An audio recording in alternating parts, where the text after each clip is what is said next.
Kia ora koutou katoa, no mā haramai. Welcome to Wu Table Kōrero.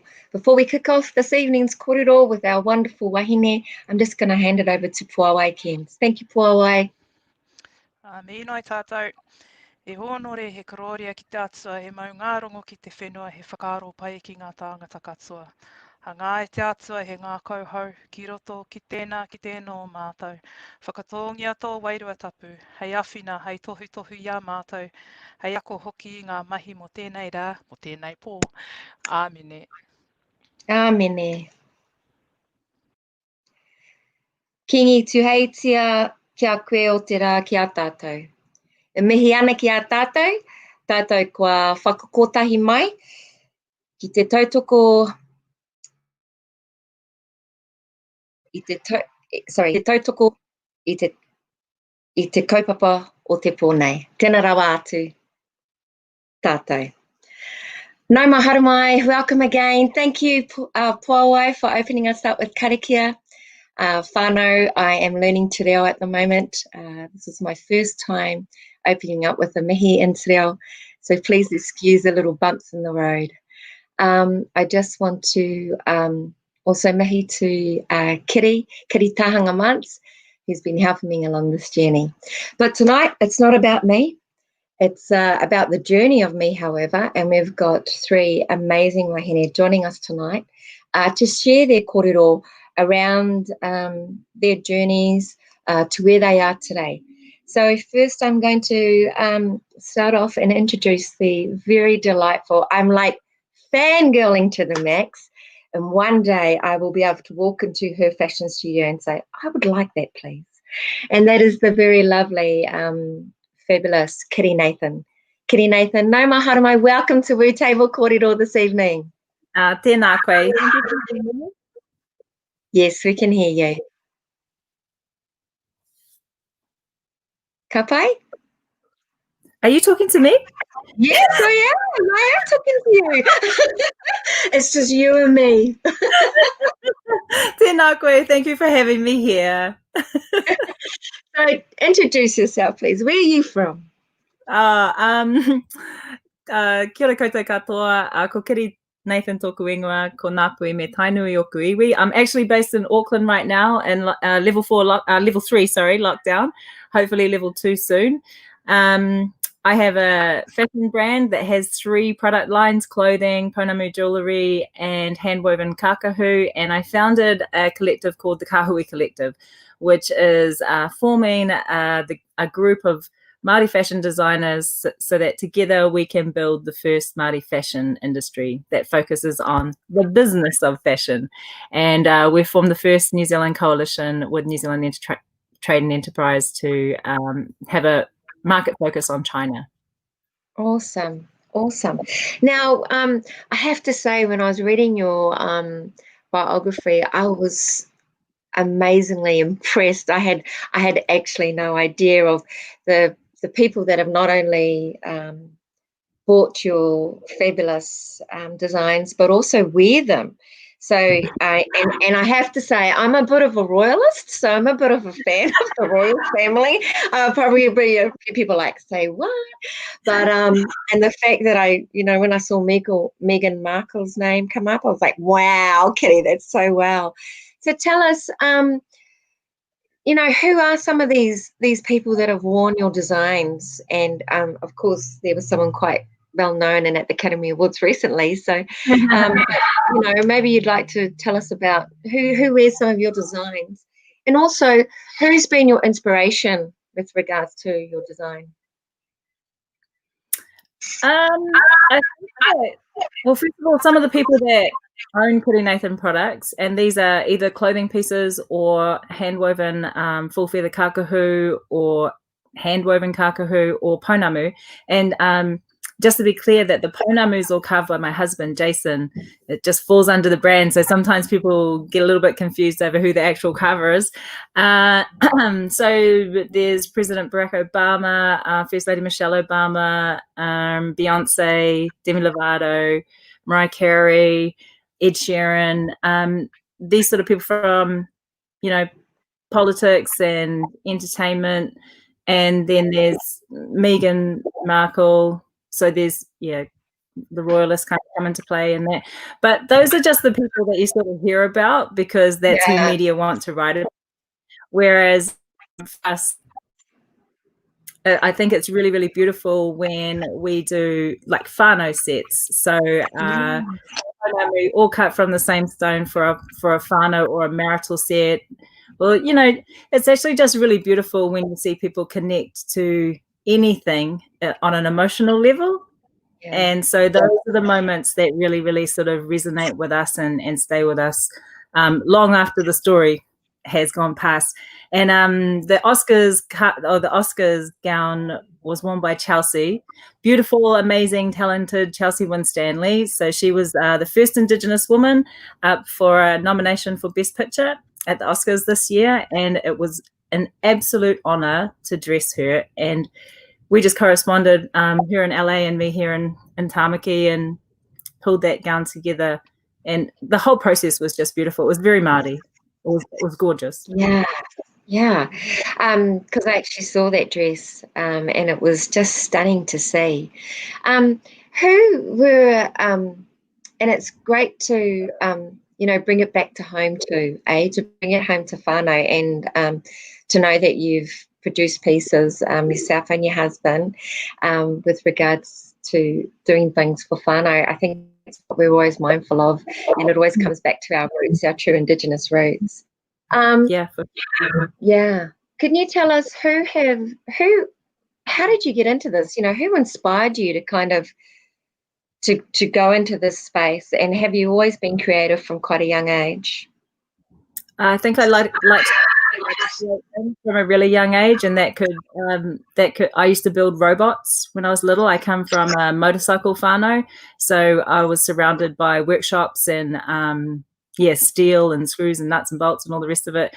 So creativity started off like that. And then my grandmother, who was a beautiful dressmaker, I think wanted to hone me more into the sewing and these kinds of creative attributes. And so she'd always buy me sort of crafty things to sew or paint or make. And that was, just those little sort of bits of encouragement as a young child. And I just was always in love with this particular industry.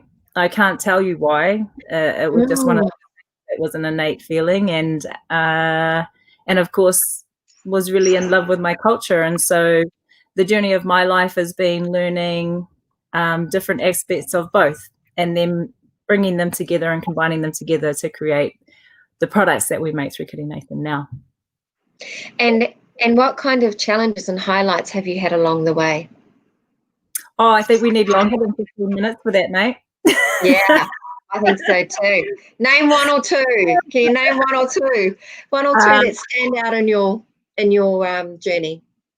Well, of course, the first challenge was the fact that we were wanting to create a high-end fashion label, one that sat in the same sort of marketplace as Zambezi and World and, these really well-known labels. But we wanted that brand to be a clear representation of our culture, our Māori culture. So that was a challenge because that had never happened before. There were no reference points in the industry. So the mainstream industry didn't know how to fit us in. And also the business culture in the New Zealand fashion industry is not one of sharing. Ordinarily, it's not one of sharing or welcoming people in to share your knowledge and your networks and help grow other people's brands, let alone someone that had a brand that was just so strongly Māori. So that was our first challenge. And then we had all the usual challenges of startup, capital, resources, just understanding the ins and outs of your industry. And then throughout time, I think it's been the same version of the same kind of challenge that we started with.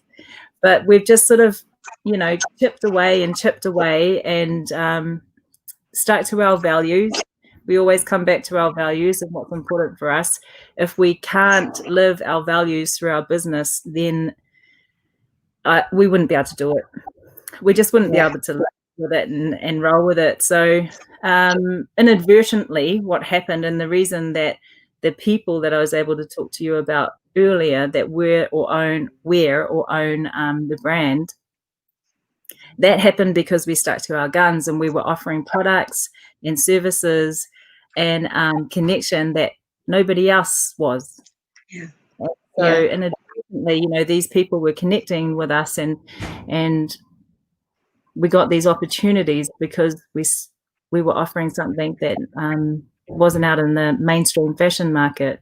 And that's how, you know, online e-commerce has really, really helped us. We couldn't find anyone that would stock us in New Zealand or anywhere in the world, that could sell our products with cultural integrity or you know, pronounce the words properly or tell the deep stories and meanings behind things.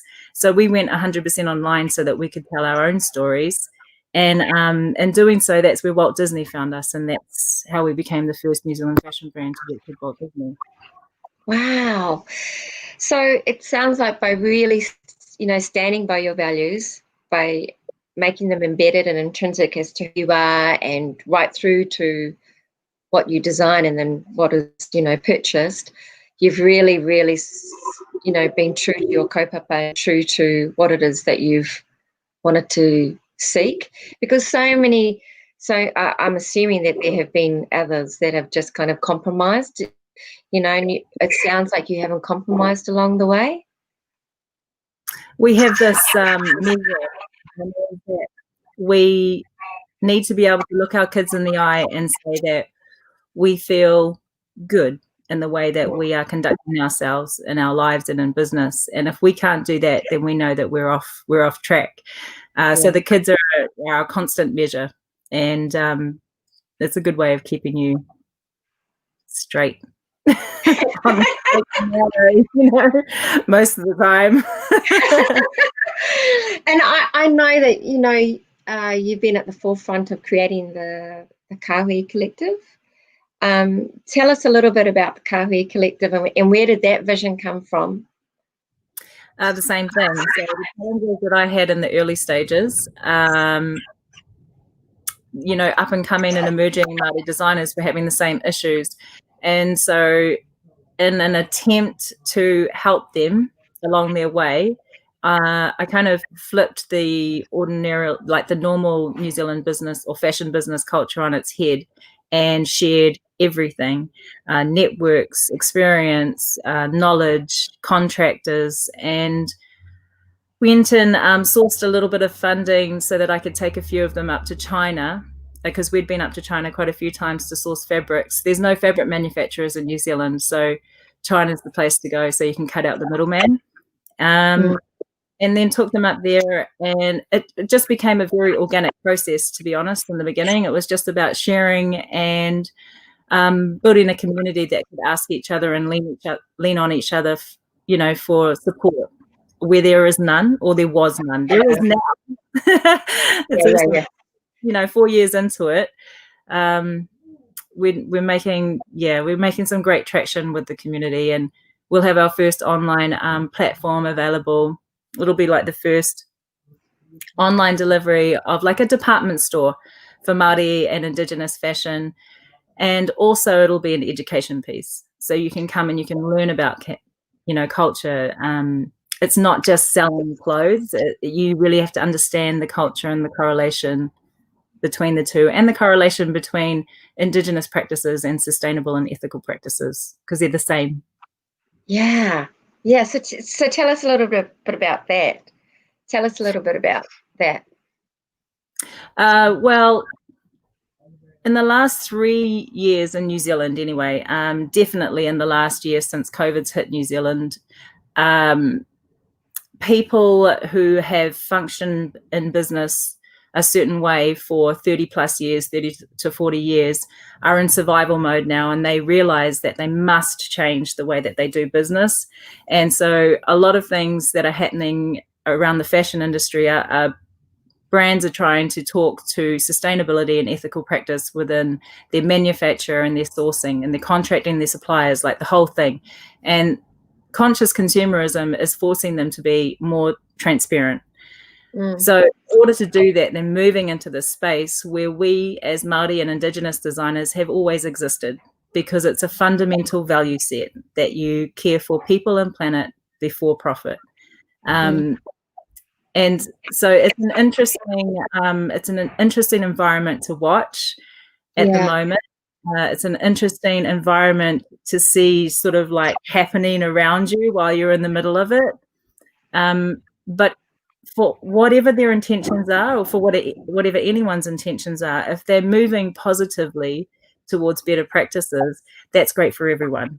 So it's a good thing. It's not a time to be judging, and it's not a time to be, you know, oh, I told you so, or, you know, pulling people out or anything. Yeah, it's more of a time to be like, this is great because everyone's moving towards a better industry standard. I think that there's a lot of changes going on right across all types of businesses. And I know that my partner and I, Nikora Narapo, who you know, him and I made a commitment to not buy new clothing. So we're allowed to buy op-shop clothing or recycle boutique. So recycle boutique's done quite well out of Tuiana recently. But that was a way of trying to make a contribution and actually try to make our own personal kind of commitment to consumerism, you know, because both of us can get quite caught up in it, you know, the latest thing, the latest fad, the latest trend, so forth and so on. But a lot of new trends are actually old ones that are coming kind of re-emerging. I wanted to ask you, because I'm well aware that you're great at looking after others. You tautoko and, you know, awhi others so much in the work that you do and with the Kahui Collective. I was just wondering, what do you do? And you've got a family and you've got a husband. But I'm just wondering what it is that you do for you, Kiri, in terms of your well-being. Can you? I made friends with lots of winemakers. I love that honest answer. That's awesome. I mean, seriously, time, being time poor is the hardest thing. And then I guess just naturally, I always prioritize everything else before myself. I got a lot better at looking after myself in the first lockdown, but I've reverted to my old evil ways in this lockdown. And I feel like well-being is centered in your puku. I feel like it's centered in, you know, how you feel from your puku out. And so if I'm feeling overwhelmed, or if I'm feeling very, very stressed and just like I'm not coping, I tend to just take a second, and I've learned to, and I've practiced how to process the stress, or how to process the pressure of expectations from so many, and just the time pressures and the pressures of, we've got 5 kids, 4 of them are here in lockdown with us. And what was really important to me when we started the business was that we didn't affect the kids' lives by running the business and having to put so much time into the business and these external initiatives. I didn't see why the kids should have to compromise their childhood. So they play, you know, multiple sports and have all these multiple activities, and you're just constantly bombarded with all these different emails, schools, they're all in different schools and all the rest of it. And the only way that I can get through it is to just tell myself, everything's going to be fine. You just do one thing at a time. Just take one thing at a time, tick it off. You can only do what you can do in this day. And if you're pushing things to the next day, then it is what it is. And I just try and prioritize the kids above everything else. So whatever they need to get done, that gets done. And then it falls into these different categories. Wow. I love that. I love that. Well, thank you so much for sharing. I really appreciate that you've come on this evening. What we'll do is we'll move to our next speaker, and then I'll ask you to come back a bit later on, if that's okay, Kiri. Thank you for sharing. Ngā mihi. And now we have the lovely Tia Pirihi, all the way from Melbourne, Australia, joining us this evening. Nau mai haere mai, Tia. Kia ora tui, Hannah. Kia ora, how are you?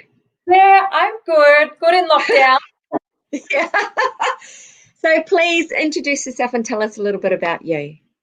Yeah, kia ora whānau. So my name's Tia Piri. I'm a Māori-based model here in Melbourne. I'm also a reproductive rights advocate, and my background in terms of heritage, so my mum's actually British, and her side of the family are Jewish as well, and my father is Māori, so he's from up north in Takahiwai, and they met when Dad was 18 and Mum was 16. Yeah, I know, they've been together ever since in New Zealand, but I grew up in Australia, so my journey culturally has been very different, still connected but different for that reason, because I've grown up in a different environment here. So yeah, back in Melbourne. Okay. Tell us partner or children or you know, animals or... Four-legged babies. I think we've seen them on Instagram. So they were here before. They're being babysat tonight, so I can do this. Awesome. So, well, we found one another actually through Instagram, didn't we, Tia? Yeah. And thank you for sharing your whakapapa. It's always interesting to hear where people are from. So can you tell me, how frequently did you come back to Aotearoa during your years growing up in Melbourne? So last kind of, I would say 5 years. I've been coming back about 3-4 times a year. Wow. I have to say that I probably go back and forth, well, used to go back and forth as frequently as that. And your parents, where are your parents based here? Are they close by you? So they're based in Melbourne. So I've been away for the last 5 years from Melbourne, and I returned at the end of last year. So for family reasons, I made the decision to come back. So this is my first winter in Melbourne in about 5 years. And yeah, so returned, just time to come back because they've been based here for quite some time. So yeah. And what were you doing for 5 years wherever you were? What were you traveling? What were you doing? Around, wow. and modelling, doing other bits and pieces over the last 5 years. Dad actually was diagnosed with prostate cancer last year and successfully had that removed. So it was time to come back, be close, and make sure that I'm around.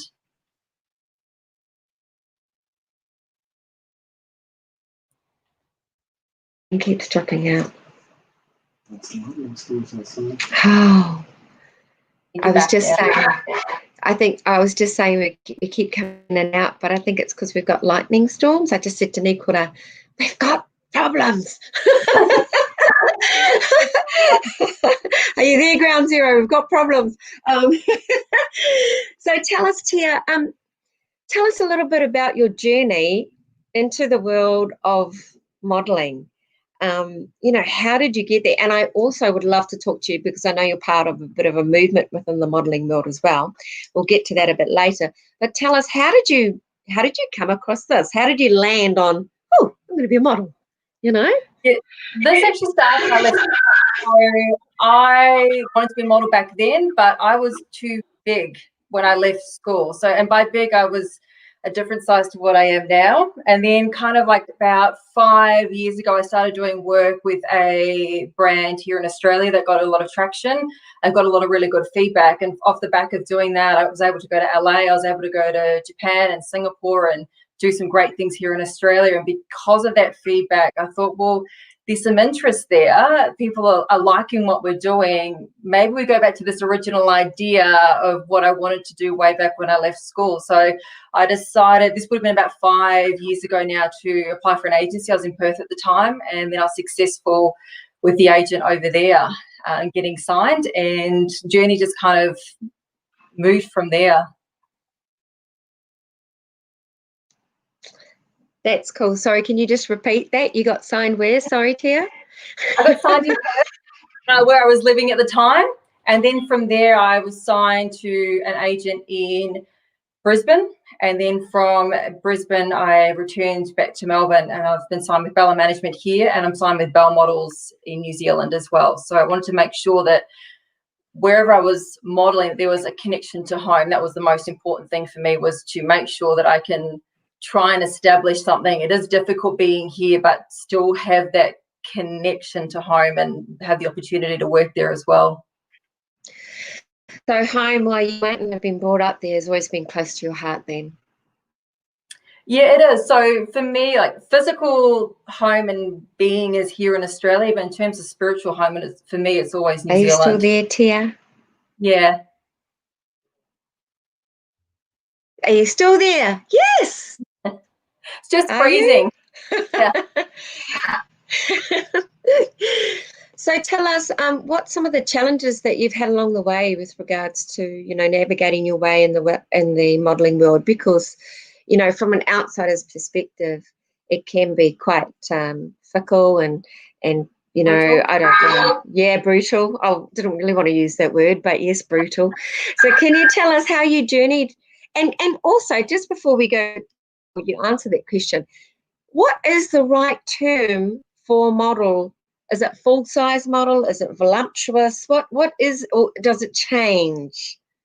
I think it depends on the model that you're talking to. Some prefer just to be a model. Some don't mind being called a curve model or plus size. I think it just depends on the individual.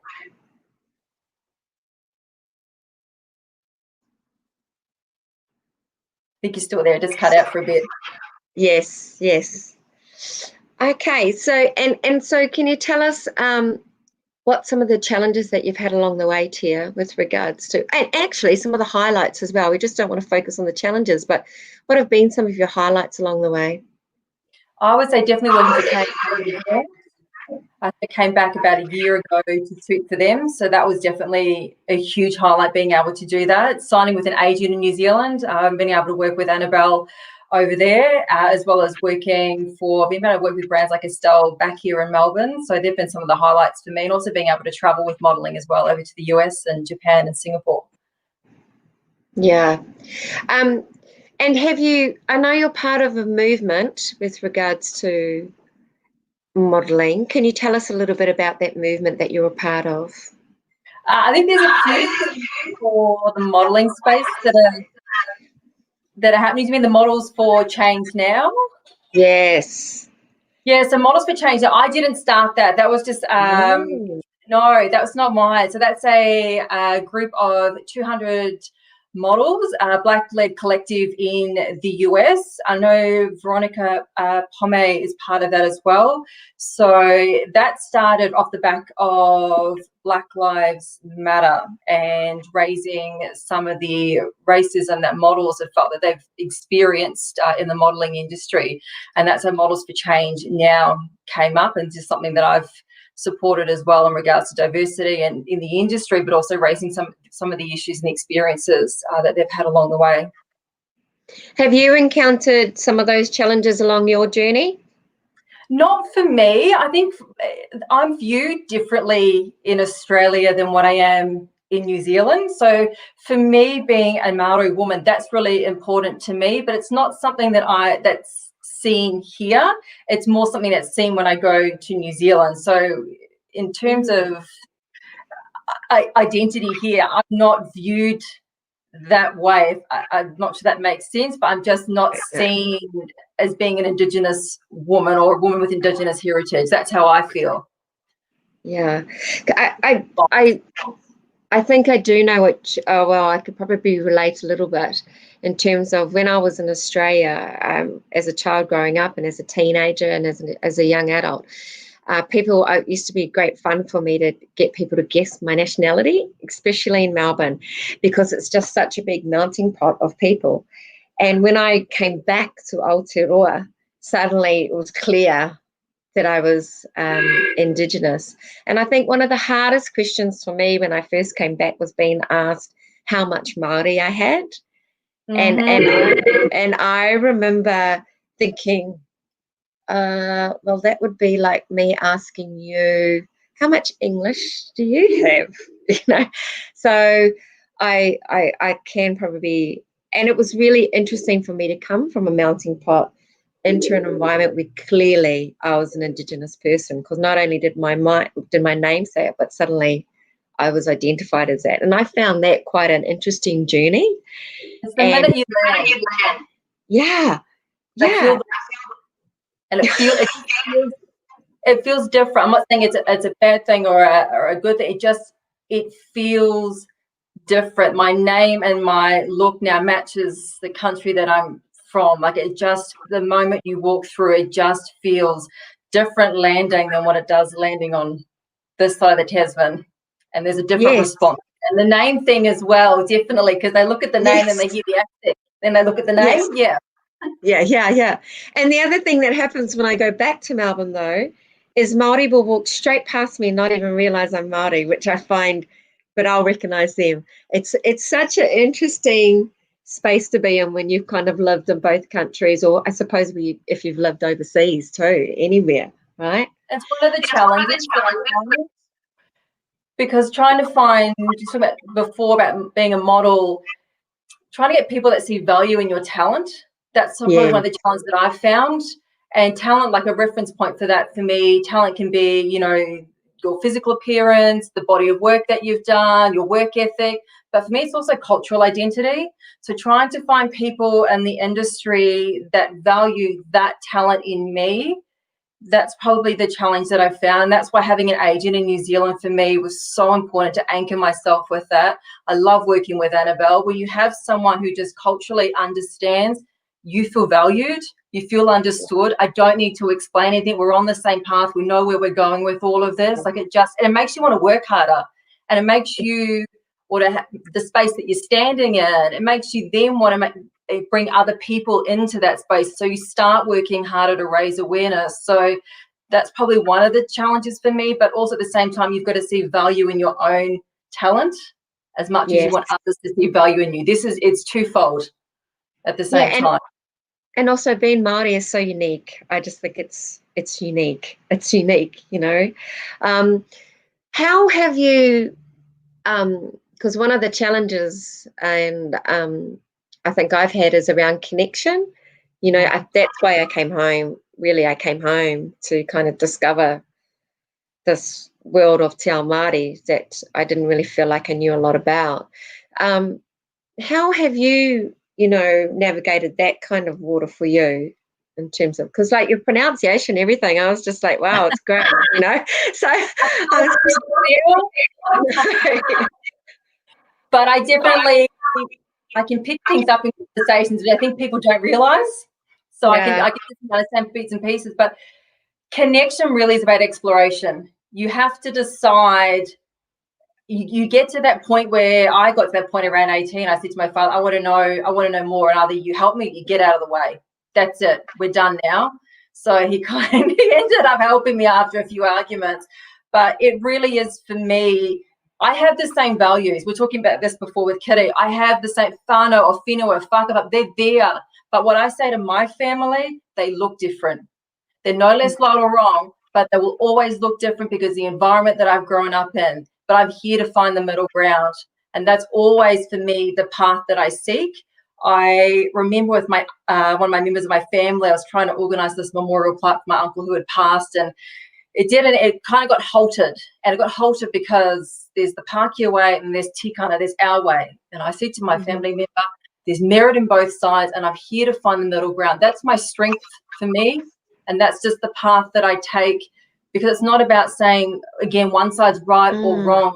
I'm here to balance. I'm here with compassion. I understand there are things and corners I can't see around culturally, but there are other pieces that I bring to the table. So it's always just balance for me when you're trying to build that connection. And you've got to take a step back sometimes and really just go, okay, well, where is this person coming from?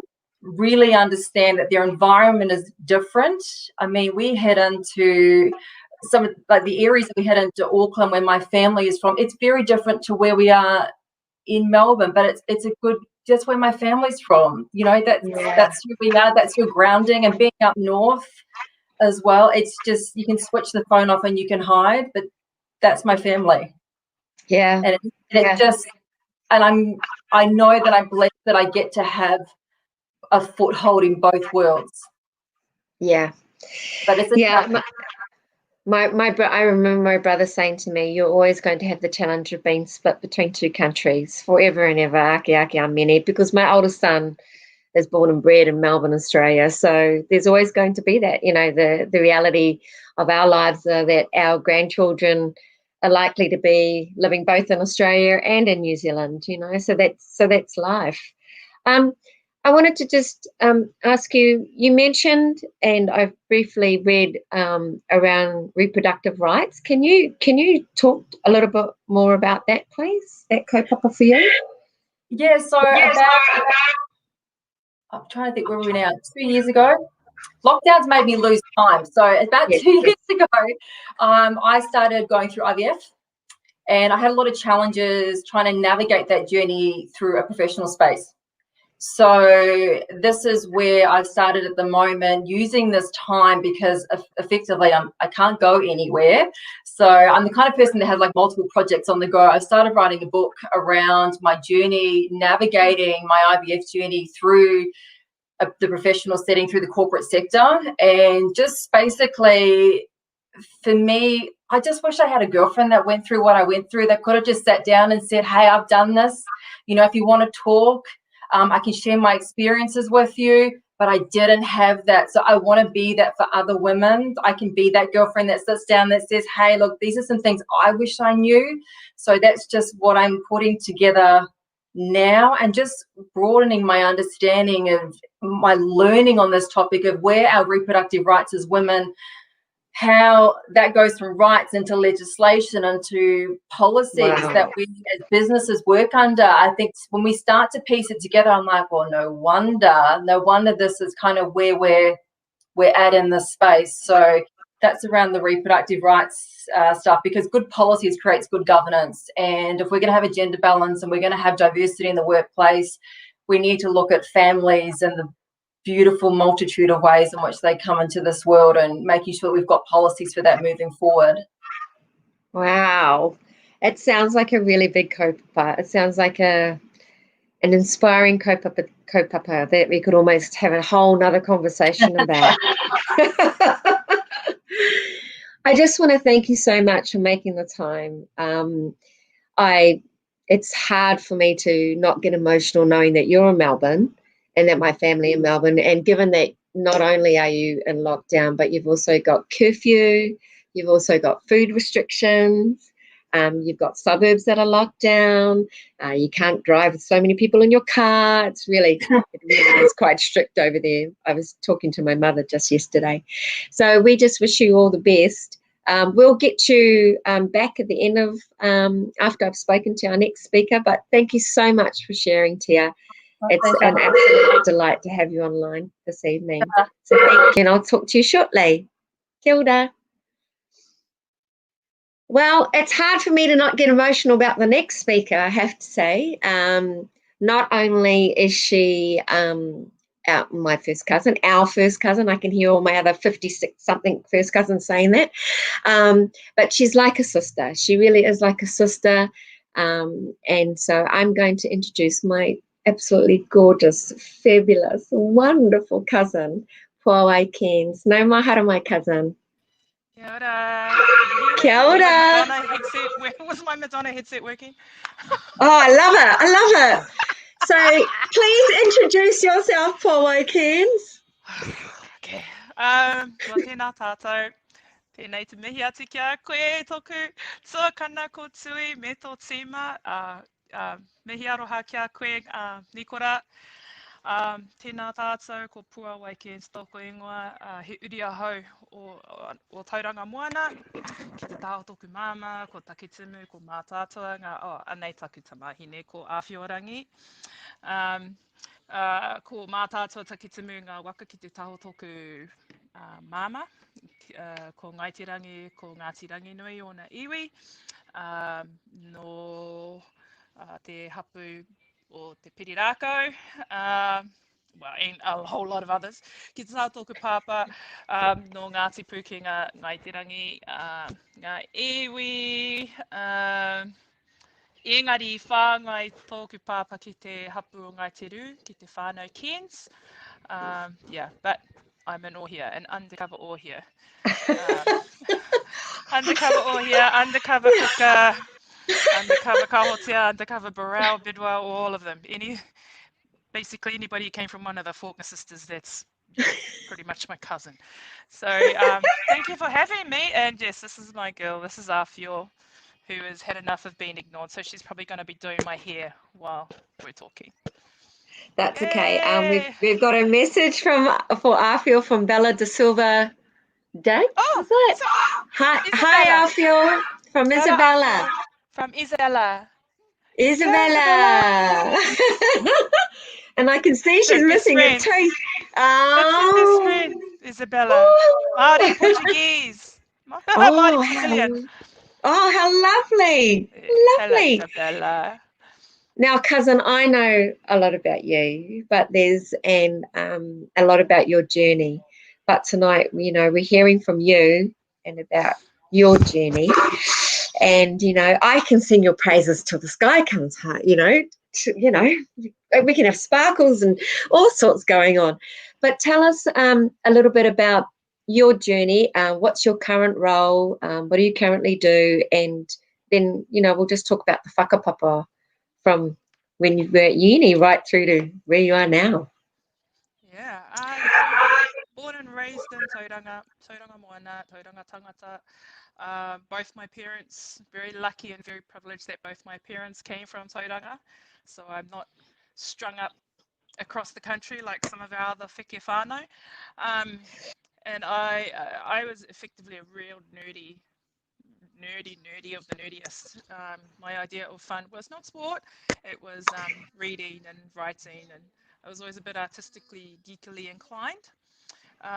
Ended up going to university after trying out Polytech for a little while and meatpacking, and went to Waikato University for about 5 years, and ended up filling one of my enrollment forms out wrong, and after about 2 years realised I was doing an English degree and a film and TV degree. I was like, where's my Māori papers at, man? Far up. Yeah. Following instructions on pieces of paper are not my strong point. But I ended up really liking it. I really like doing film and TV and kind of visual language critique, and also learning to write. So I did, became like the first Māori to graduate with a Masters in English from Waikato, which gave me a kind of nice bit of notoriety, and which kind of threw me in the path of an academic that I admired very much, Ngā Huia Te Awi Kōtuku, who's now a professor and exceptionally famous. And she saw that I had done a Masters in moko, tā moko, and invited me on one of her projects to do a PhD and get a scholarship. So I did that for about 18 months while working with you at Te Wānanga o Te Aroa, having a whole lot of fun with the wānanga whānau, commuting to Te Awamatu. But I kind of rapidly hit a wall in my job that I was in. It wasn't really fulfilling me, although the people were amazing and awesome. I loved my life. Yeah.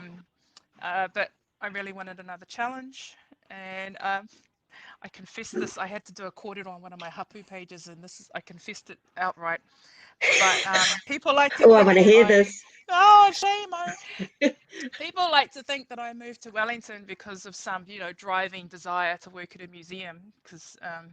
But no, I decided to move to Wellington because I really thought that guy who played Aragorn on Lord of the Rings was a bit alright, and I wanted to meet him in real life. So I was like, "Oh, I'm going to apply for some jobs in Wellington."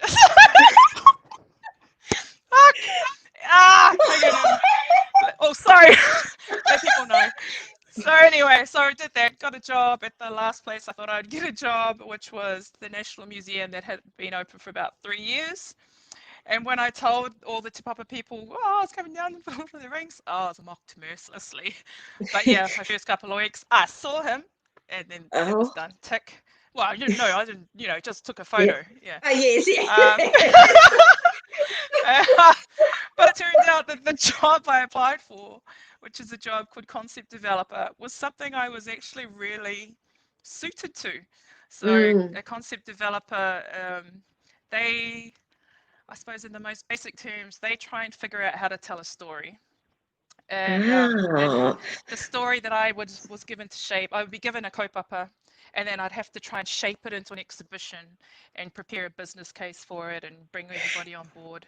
It's kind of like That's producing. It was like interesting, given that both your father and my father are great storytellers, let's say, and are very good at embellishing their stories. I think it's something that runs right across the gamut. I think Māori are exceptional Yes. storytellers, and we need to. Well, there's so many that are confident in that space, but yeah, that is our mutant ability. So anyway, so I really enjoyed that job, but it wasn't the challenge I wanted because it started becoming a bit of a rote job. Went to Creative New Zealand for a couple of years, also like that for the same reasons that I really liked working at the Wānanga, because it had such great national scope and amazing Māori networks and contacts. But the job itself, again, was a little bit not challenging enough for me. I wanted to go back into something more creative. And up until then, I had been working to realize other people's creative visions. So at the I was there to, help us put together this show on like baked bean tins. Like, yeah, okay, sweet. And then at Creative New Zealand, helping to enable, especially Māori artists, to achieve what they wanted to do. But I traveled to the Middle East with my mother around about 2008 or something. And I was maybe 2009, and I was pretty bored. Maybe 2010. I was pretty bored of my job, just a little bit dispirited. Let's go to the Middle East, Mum. Let's go to the Middle East. My mother's fabulous. So we went and travelled around Jordan and Syria and Turkey and Egypt, and experiencing all these different cultures. And Mum's a real geeky. She's geeky like me. Yes. She's Yes. a National Geographic nerd. So her and I, the best place that we would always find us in any museum, whatever city we were in, we'd go and look at the museums.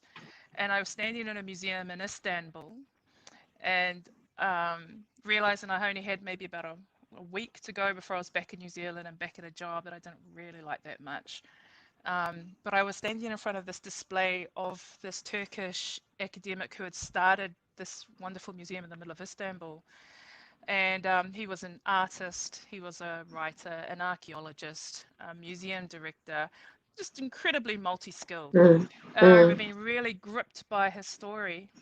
And it made me, I said right there on the spot, Mum came to tap me on the shoulder, and, are you ready to go? And I was going, I'm going back to the museum. As soon as I get back to the museum, I'm going to get myself a curatorial job.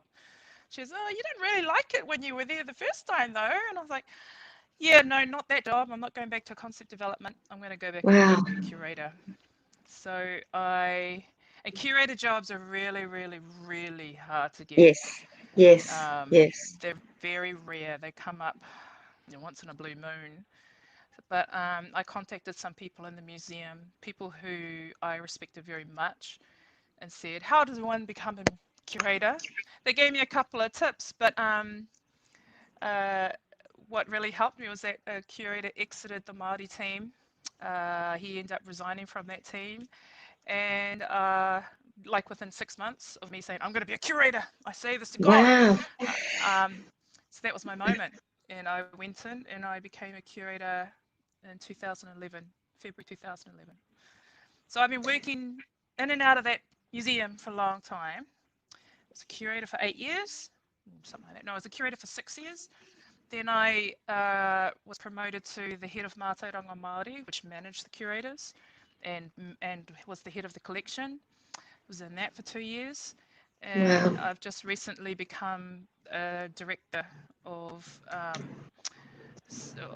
audience insights, which is effectively all of our public facing. So all our public facing work, so exhibition design, writing, public programs, digital, marketing and comms, learning, visitor research, a whole bunch. So I've been there I'm really fresh, only been in that job officially for a couple of weeks.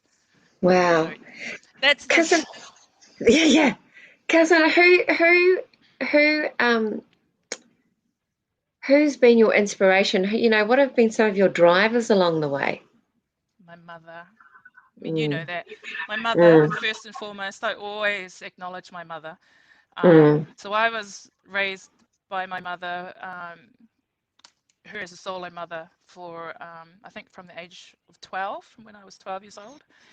But but her becoming a solo parent of my sister Leonie and I meant that I had to become very independent really fast. So I had a car by the time I was 13, and I was running our house by the time we were 15. So I jumped into roles, jumped into responsibility, probably way ahead of my time. And she was also incredibly supportive. She didn't quite understand me sometimes, but in terms of the things I got attracted to doing, but she always supported me. And one pivotal milestone in my life was when we were super broke. And when I was about 12 or 13, I said, I want to learn to play the guitar. And she goes, well, if you're going to learn, you better learn properly. So you're not just going to learn. So and we were living really on an incredibly tight budget, but she managed to find $25 a week for a guitar teacher that we found in the classified ads in the band plenty times, and she bought me a cheapy little guitar that was on lay-by for months from a music store on Grey Street. And I went to that music teacher for about a year and a half, and that taught me not to be so shy, to step outside of myself. I had to learn to go on stage. I had to learn to stand in front of people, but I also learned that I had a skill that was a talent that made me feel good about myself. So ready to kind of like, oh, I got something to give. So the guitar was a bit of a pivot for me, a formative milestone for me as a kid, and that was down to my mother. Wow. I mean, I always knew that mum, of course I know that mum's been a huge influence, but to actually hear those stories is lovely. What has been a challenge for you in terms of your career path? And, you know, I mean, we're all super duper proud of you, you know, in your recent position, but can you tell us what some of the challenges that you've had along the way? Is there anything that stands out? Yeah, there's not a lot. I mean, I had to tell my 18-year-old niece to always remember that when she looks around at people, when she's attained something and achieved something, and she's the only Māori there, for her to never forget how hard that she had to fight to get there, probably harder than everybody else. And so most of my career, most of my life, I've been the only Māori. The only Māori this, the only Māori that. And we're very hard on ourselves as Māori. We always think, oh, I'm not Māori enough, I don't have enough te reo, I don't have enough tūnga. Oh, I don't know 500 songs and 3,000 karanga, so I can't measure up. You know, so we're hard on ourselves that way. But then there's an additional layer of being hard on ourselves, like, I don't belong here. This is not a Māori world. These people don't want me here. But I have been told kind of, you know, modify how I speak, try and speak more Pākehā. What that mean? Hey, Downton Abbey. No. Be a little bit more corporate. I was like, what the hell does that mean? I don't know what that means. So going through these periods in my life where I felt I had to modify and amend and regulate myself in order to assume some type of respected position. That's hard. And that isn't imagined. That is a real thing. The other thing, though, is the mental voice in your head that you're an outsider. You know? That's also really hard. But it's funny because, you know, our grandma, when I love her.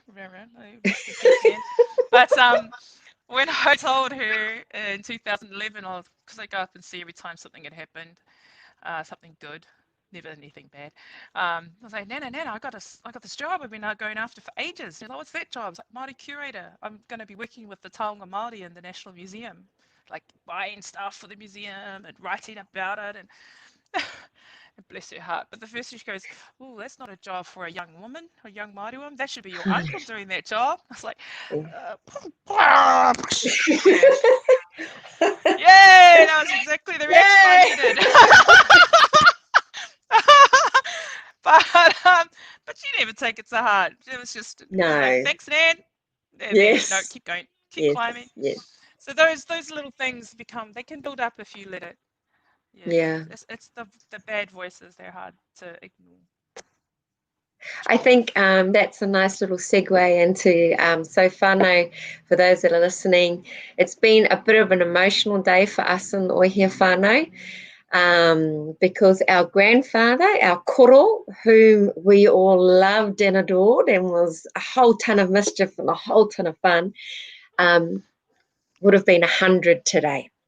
He would have been 100 today, and we're a family that are just tangi reto.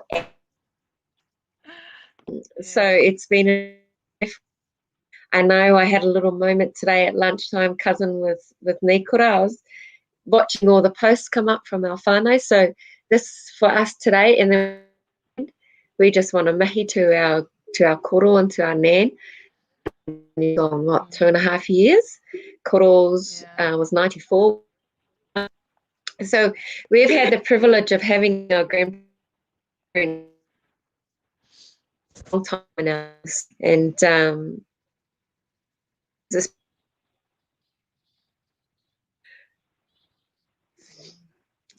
Yeah, cousin. Kaiwitangi. Oh, ko Heidi.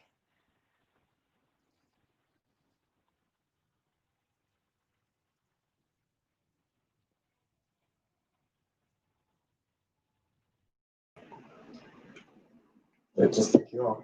Yep. Can you see me and can you hear me? Yep. Can There you go. Hey! Koro must have mystically said, "Shut up now." That's enough. Shut up. That was People Nana don't hear saying, that. or Nana saying, "Talk about me. What about them?" Oh gosh. There you go. You got people watching. Stop talking like that. Yeah. No, but one of the things I loved about our koro, beyond being just one of the greatest grandfathers I think we could ever get, was that he was a great disruptor and barrier breaker himself. And he was renowned for it. And what was even better, what is something that's remarkable, is that he was adored for it. People loved that he was such a rascal. It's like, oh my God. So he was a charmer. He could break down barriers. He could contradict and disrupt what is considered the right tikanga. He was like, wah. So I love that kind of innate, healthy disrespect for authority and the way things are. Yes. And I think koro in his own way had that kind of Maui quality. The rascally, disruptive, calabash breaking thing of the tupuna. So yeah, I dearly miss that, man. Yeah. I think there's a few of us on and Tia to come back in now. I think we've got and Dot, if you could bring them back in, that'd be lovely. I think the wonderful thing that's come from much of the kōrero. Oh, hello. Oh, kia ora. I think the great thing that's come from tonight's kōrero is just hearing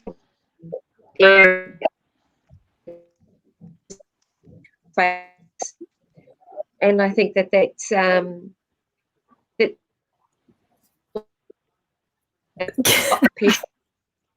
times. But I'd have to say that each of us, and you can agree, I'm hoping you'll all agree, has been a disruptor in some way or another. I like to think so. Yes, I like to think so too. A little bit less distressing. There's a much cooler word than a pain in the ass. Kitty, sorry, Kitty. I feel like I spend most days having a scrap with somebody.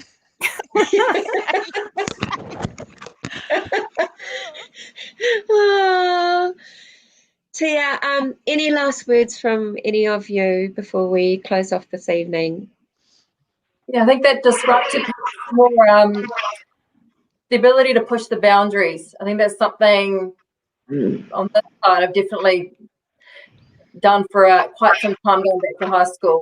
From giving the teacher feedback in maths class that it was boring. That was my idea of feedback, apparently that's being insubordinate, but just being able to speak up and push boundaries. And I think that's something that we've all got in common. from the stories that I've heard. Yeah. And you need to keep challenging. Yeah, absolutely. Any last words from either yourself, Kiri, or Puawai?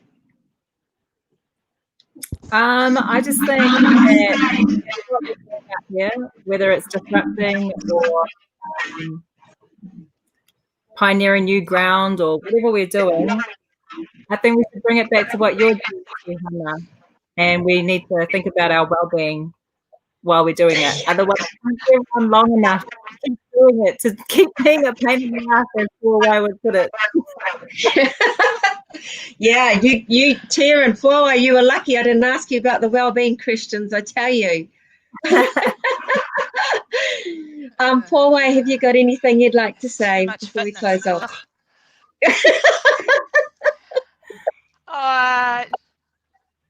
Not really.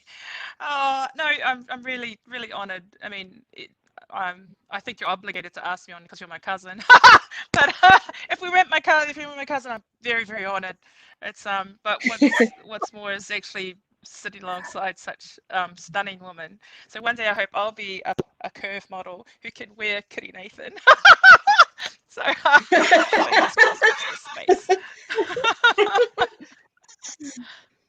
Well, Tia, I just want to start with you. Thank you so much for tuning in all the way from Australia. Much love to you. And as I've said,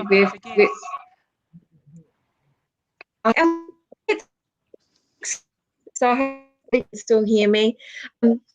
Tia, just and as we've said, I've got a young niece over in Australia that she wouldn't mind being a model herself, so my direction, so she can get some wonderful wisdom and insight from you. So thank you so much for sharing. Much love to your whānau, especially your dad, and look forward to seeing you more and more on Instagram. To Kiri, oh, I can't tell you, like the first time I met Kiri, I was just like a bit gobsmacked and trying not to be all like, oh my God, it's Kiri Nathan. She's beautiful. So to Kiri, thank you so much. I know that you're in the middle of 2 meetings, so we really appreciate your wisdom and your whakaaro and your kōrero that you've shared with us tonight. It's been an absolute pleasure and honour to have you. To my cousin Puawai, who I took up Mowal many years ago, and I cannot tell you the profanity that came from my cousin's mouth, but profanity of love, right? But some of my most wonderful memories of my cousin when she was a super cute baby before I left to immigrate to Australia, watching her read books, and we've just grown so much together.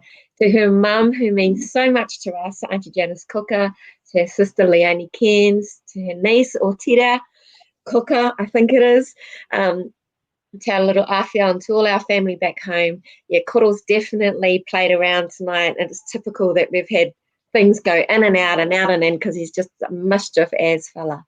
So, but just also mihi to those who would have taken their kawe mate back to Koroneihana today. So kia ora. And to all the wonderful people that have tuned in tonight, thank you for being so patient. Our technology has played up a little, but thank you really to all the gorgeous wahine that have joined us this evening. Thank you so much for sharing. Now, Kiri, I am going to put you on the spot right now. I did warn you all. Yes. I'm going to ask you if you would be so kind as to close us this evening. Thank you. Ia titama. Tūtawa mai runga, tūtawa mai raro, tūtawa mai roko, tūtawa mai waho. Kia tau ai te mauritu, te mauri ora ki te katoa. Haumi e, hui e, tā ki e. Ai ki e. Kia ora. Stay on, everyone.